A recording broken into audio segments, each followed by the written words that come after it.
Hey guys, welcome back to Let's Play Chrono Trigger! Last time, we followed Marle through the strange gate that appeared with Lucca's invention in the fairgrounds. We ended up here. We're in the freaking past. When we got here, well, somebody was missing. The Queen was missing. Then, the Queen was found. Unfortunately, that queen turned out to be Marle, and, well, she's not supposed to be here. Yeah, the AI, or the paneling, or the pathing, or however it works, especially with this particular battle, in my experience, it likes to disappear out of the cyclone range relatively easily. We get 6 tech points for that battle, and the only reason I'm showing it off again is, well, twofold. One, to show you that, yes, we're back here to pick up another shelter, because why not? If I didn't show off this combat, there's one here as well.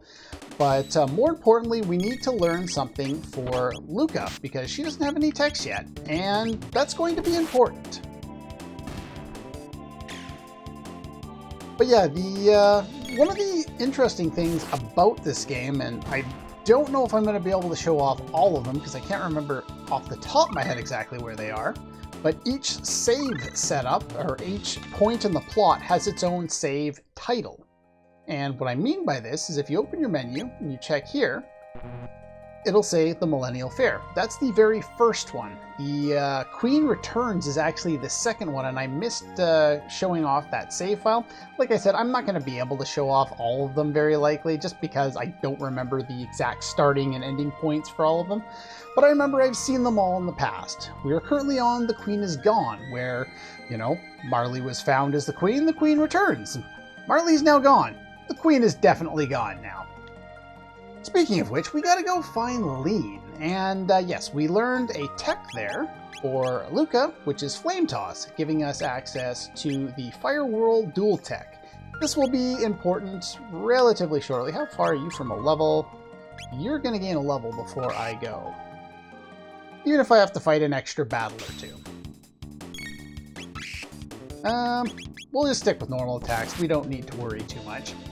I guess the other thing I could show off while we're at it is I could show off what the sight scope actually does. I mentioned it, but I guess we can show it off. We don't need the extra speed in this particular area when we're gaining experience. Unless okay, yeah, I definitely have to fight one more battle because I want to gain her a level.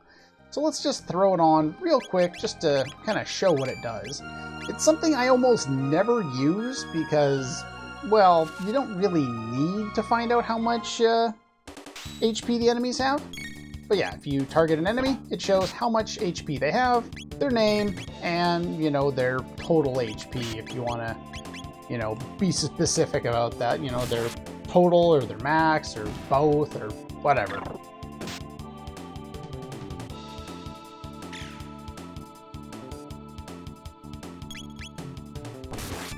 Yeah, not quite enough to finish him off. I probably should have had Lucca attack that one, but she critical, so it's fine. All good. You don't need to gain this level. It'll just make things slightly easier. And that's just to assure that I'm going to be able to do what I need to do. But anyway, we're supposed to look for the Queen. Now, I'm not sure if there's anything that's supposed to tell you what to do. Something fishy about the cathedral. I think that's pretty much the extent of what you're supposed to do.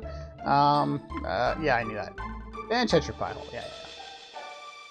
No, I don't think anybody else says anything particularly interesting. It's all pretty much the same dialogue we saw from before. And we noticed that this place seemed kind of sketchy anyway, so we should probably head here. And you guys say the same thing. Yep, that's the case. A shiny. I like shinies.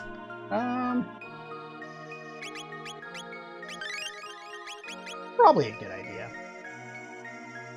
What did you find? It's a hairpin. Guardia's Royal Crest. Well, when demons go into the into the church. I guess they would burst into flames, so I guess that makes sense. Here we have a slow spell, and they'll be able to inflict the slow status on us. Unfortunately, she got both of us. Fire Whirl is the important one here, because with Fire Whirl, and, you know, pretty much the levels that we're at should be more than enough, we can actually one-shot these guys. I don't think I needed that extra level. I don't think they have more than, I think they have like 90, 94, 127. Both numbers are coming to mind, I'm not sure. I can't remember. 60. Oh. Well, these guys, I'll show you here real quick, have very high physical defense. So you're not going to take them out too easily, and if you try and fight them just with your normal attacks, it's going to take you a long time to take all of them down, considering, look how long it's going to take me just to finish off one. It's, you know, 2 full rounds, 2.5 rounds to just take down one. And they inflict slow, which doesn't make things very easy for us. Well, yeah, it was a close one, but as long as we learn Fire Whirl before coming here, we're good to go. Oh, crap.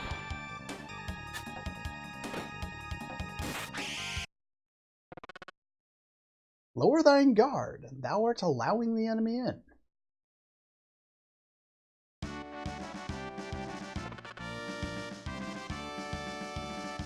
Thou art. Now, will thee accompany me? It's a frog! It's a talking frog with a gigantic mouth. And he just looks so happy. You hate frogs. Mine guise doth not incur thy trust. Do as thee please, but I shall save the queen.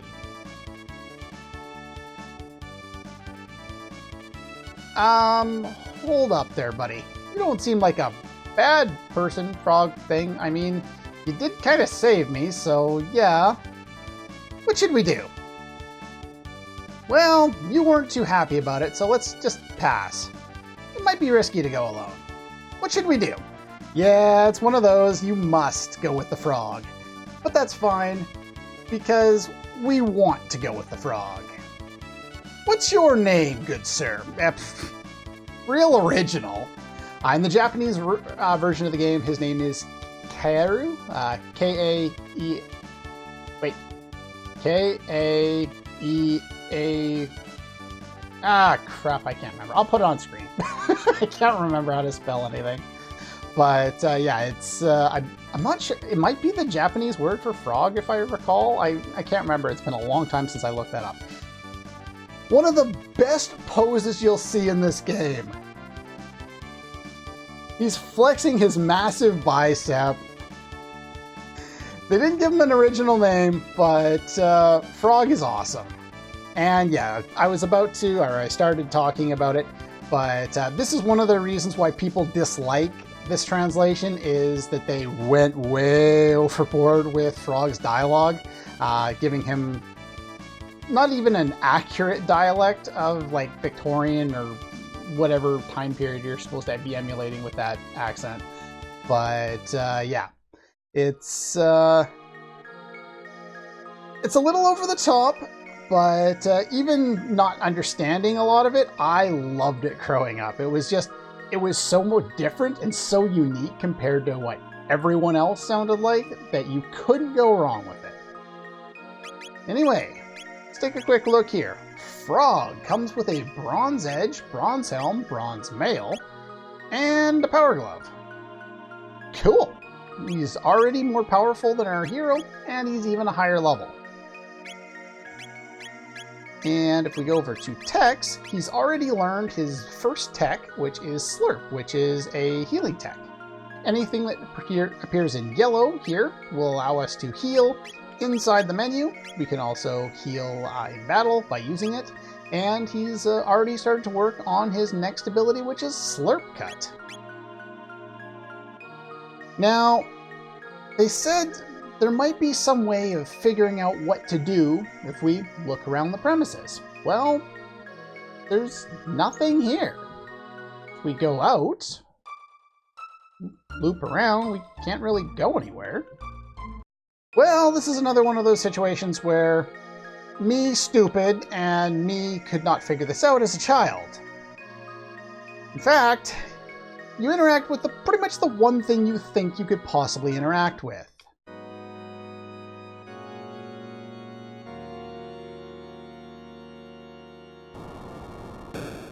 And it opens the way forward.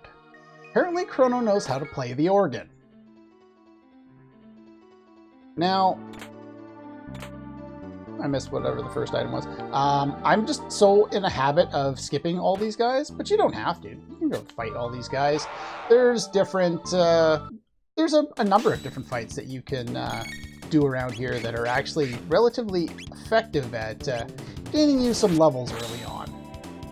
And it's good to work on our tech so we're not under-leveled. Make sure we can use all of our abilities. Now, Flame Toss, as you can see here, is one of those ones where if we target the front enemy, because this is a line-based attack, we target the front one, the back one doesn't get hit. If we target the back one, both will get hit. So let's show that off. It's the only... It's not the only, but it's the first magical-based ability. Cyclone is a physically-based ability, and so other than Marle's Aura spell, it's the only thing that's magically based. I guess technically Frog's Slurp is magically based as well, but it's the first one that we've got that actually damages the enemy. Yeah, we get a level up. Now, the great thing about combat in this game is the enemies die pretty quickly, and it was the only game, I think at the time, that loaded combat straight on the field and didn't have to load a transition to get into battle or anything like that. So battles go by really, really quickly. I will eventually start cutting certain fights out, but early on, there really isn't a need. They go by so quickly that you really don't have to worry about it. But I am going to throw the bandana on to make sure that you go a little bit faster. You know what? Before we do that, I'm going to come up here.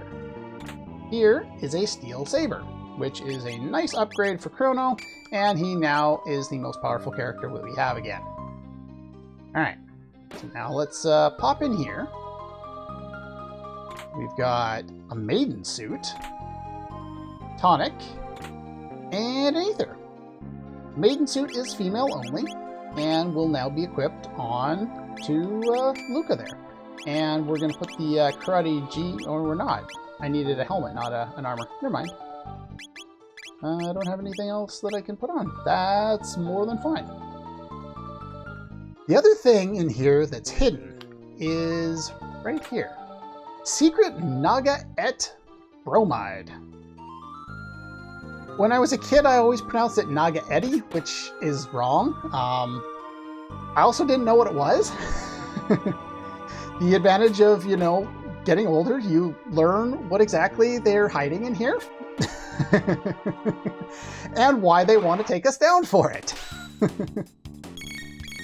Alright, let's go to Frog here real quick. Henches are, I believe that's the name of these enemies, correct? No, I'm not going to get them all now. Yeah, these are henches. They have high physical defense, so if you want to, and I could have hit all three of them with Fire Whirl at the start and just finish them all off right away.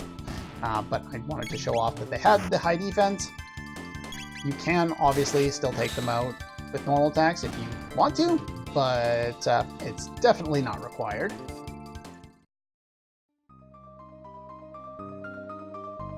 Alright.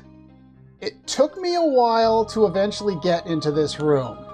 I was always trying to figure out, okay, that skull switch over there is probably how you get there, but how do I get there? Well, you just walk right underneath. It tripped me up for a long time as a kid, but of course, since then, it's real fast to do. Alright, you're humans. They're hiding the queen in the back. Oh, we have confirmation. What about you? There's a room dedicated to Magus. Heard something about a treasure there. Well, I should probably keep that in mind. That sounds like something valuable that I would want to get. Now, almost all of the enemies in this entire area you can avoid. So don't feel the need to go out of your way and try and fight all the enemies if you don't want to. You can easily bypass them. Very, very easy to do. That's one of the biggest advantages to having enemies on the field is you just have to run around them. There are certain enemies in this game that will, you'll hit a spot, and if you run over that particular area, even if you're not touching the enemies, you will see, or like it'll force you into that combat. By the way, the gargoyle from over on the left there will join in this combat when you fight these two if you just run into them and don't kill the other ones. So we'll just cyclone those two. And maybe we'll flame toss them. I can't remember how much HP they have. These are Gnashers. I like some of the enemy names, you know, something like Gnasher for a snake, and for defeating them we get a revive item, which is quite nice.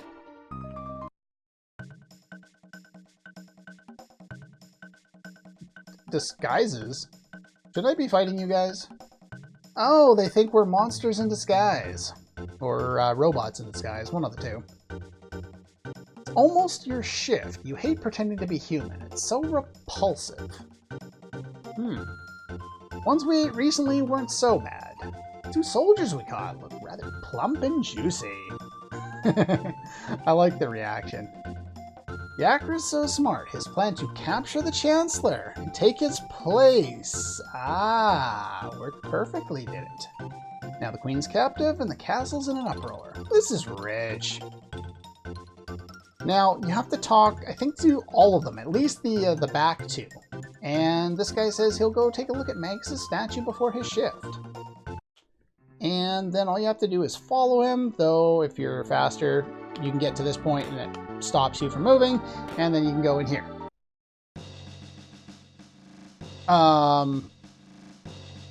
This room is accessible before that guy goes in. Oh?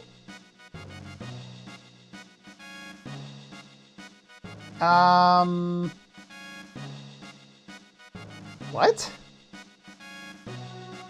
What a relief. Are these my rewards for coming all the way here? 100G? An ether? How nice of you to come. I'm confused. Don't be in such a hurry. Enjoy your... Oh, wait a minute. There we go. That makes more sense. Yeah, you come in this room and all of a sudden there's a bunch of enemies there, or like a bunch of people from the castle. It's like, wait, I'm confused. What's going on here? There's Frog's critical hit there, which is nice to see. Alright. Let's show off the slurp tech here. Not the most hygienic, but does the trick. She's probably fine.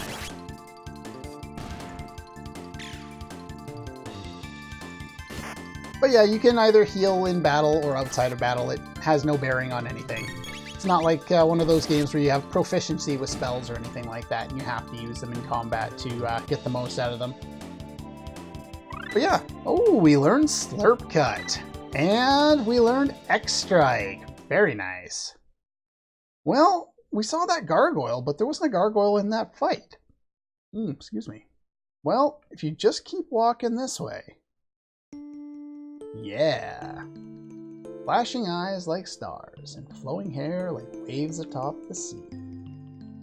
No sad sunny day, nor any frightfully bright place can get us down. As long as you're near, there's nothing to fear.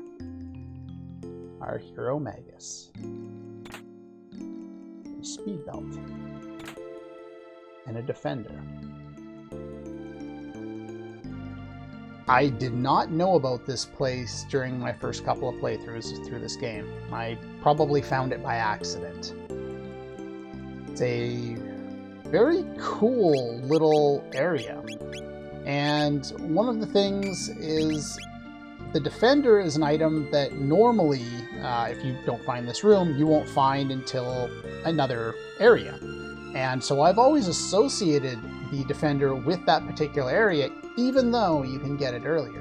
The Speed Belt, by the way, is basically the bandana, except for it's speed +2, so it's even better. Lucca has relatively low speed, so I give it to her to help her out there.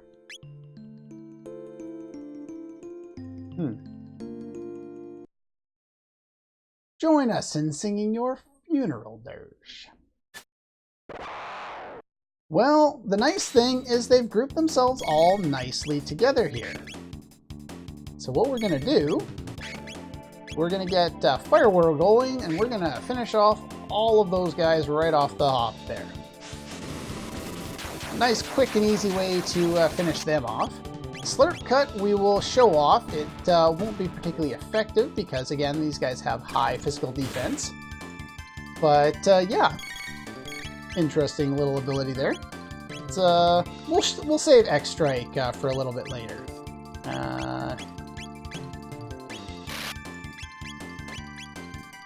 Now I was hoping. Oh well, you can Flame Toss that one and finish that guy off. And the guys will clean up the other side here. Tech points. Chrono's level up. Hey, everybody got a level up. But yeah, it's a nice little room to grab yourself some nice extra gear, make you a little bit faster. And yeah, that's pretty much all there is in there. And if you go up here, it pulls in 2 more. The bottom ones, even though you can kind of see them there, got cut off. This battle is really easy. Just firewhirl them all and you win. It's not too hard.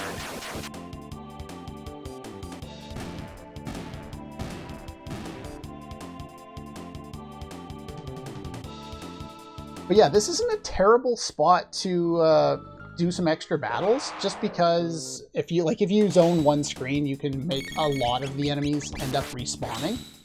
And it's just very effective because the enemies here drop revives, which cost 200 G in order to buy.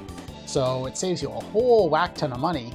They drop relatively often, you get a decent amount of money, and we learn Slash. I do want to show off one more fight. So we'll just show it here. Now, there was something that I talked about before and that I would explain it later. Well, let's see. Do we have an example of this right now? Yes.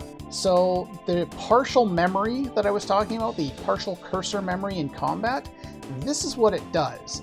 The last tech I used with Frog was Slurp Cut. So when I open up the menu, it goes directly to Slurp Cut. This will be the same no matter, if Chrono's last thing he used was Firewhirl, then Firewhirl would be there. That's assuming I haven't used a normal attack in between, I believe. But yeah, so we learned the Slash ability as well. So now I have more text on there, so I can kind of at least talk about how exactly that works. So yeah, other than that, we'll show off Slash and we'll show off X-Strike in the next episode, I think. But for now, I think we've accomplished about enough, and because I know what's waiting for me up above in the next room here, I think this is probably a pretty good place to stop. So yeah, anyway, that's all for this episode, and here's a save point. Queen is still gone. Next time, let's fix that. Anyway, that's pretty much all for this one, and I'll see you guys next time.